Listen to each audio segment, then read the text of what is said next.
UPPSC GDC प्रारंभिक परीक्षा और मुख्य परीक्षा दोनों में ही एमईएस यानी कि मिनिमम एफिशिएंसी स्टैंडर्ड लागू किया गया है।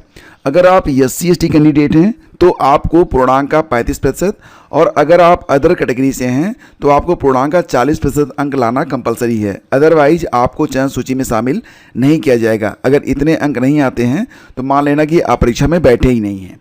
अब दोस्तों यहाँ पर एक सवाल और भी उठता है कि जो ये MES यानी कि मिनिमम एफिशिएंसी स्टैंडर्ड लागू होगा, क्या वो GS और सब्जेक्ट दोनों को जोड़कर लागू होगा या दोनों में अलग अलग होगा?